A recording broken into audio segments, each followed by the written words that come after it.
Can a location affect you physically or mentally?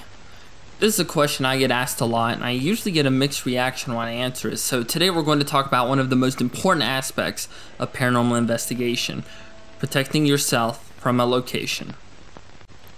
Ed and Lorraine Warren often talked about how the Amityville house affected them for the rest of their lives, and that no other place could come close to the mental effects they felt from that house. Slight exaggeration?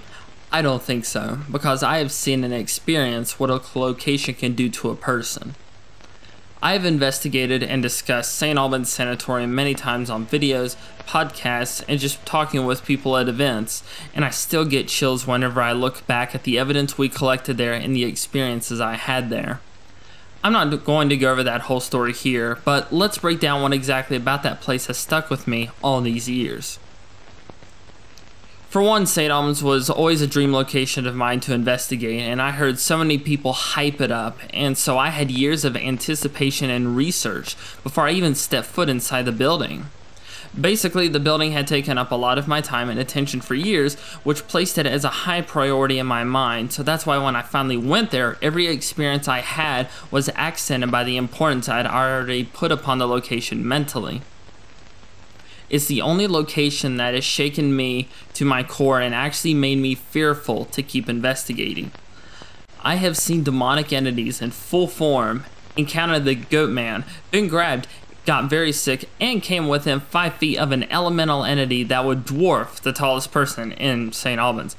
Obviously, those experiences are going to stick with you.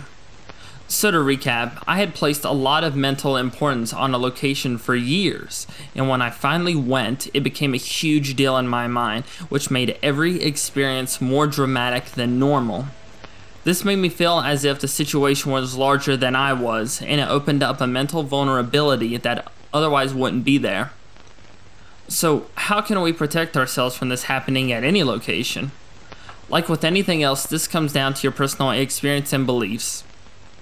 Some people believe that there isn't much we can do to defend ourselves against supernatural forces because they can ultimately do whatever they want, but I believe we can defend ourselves to a point. Some locations are creepy, some locations have a dark past that we are aware of, and this can play into the weakening of our mental defenses and spiritual defenses. Our minds are very powerful things, and we can raise up defenses against external and even internal threats to keep ourselves safe, and this can apply to haunted locations too.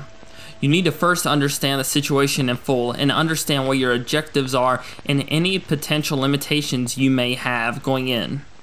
If a dark entity or energy wants to mess with you, they will target these limitations, so by acknowledging them, we can figure out a way to protect ourselves from them being exploited. There are a lot of mind games being played on investigations, and you have to remain in control mentally or you can easily end up in a very dangerous situation. Personally, I like to use the white light technique to protect myself, and I also utilize breathing techniques and positive thinking to ward off any potential negative interference. However you choose to defend yourself is up to your personal beliefs and experiences. One more thing we like to do is something we encourage everyone to do, but we don't talk about often. Usually after every investigation, we will stop somewhere and chill out for a few minutes to an hour, depending upon the situation. By doing this, we can get an idea whether or not we were followed, and we can deal with any possible ghost hitchhikers, for lack of a better term. But most importantly, it allows us to mentally assess the investigation and talk about what happened. That way, if one of us is affected by something that happened, we can clear that energy before we take it home with us.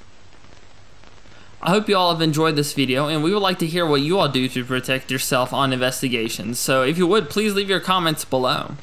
Be sure to leave a like if you enjoy the video, subscribe for more, and share this video with someone who you think could use the information.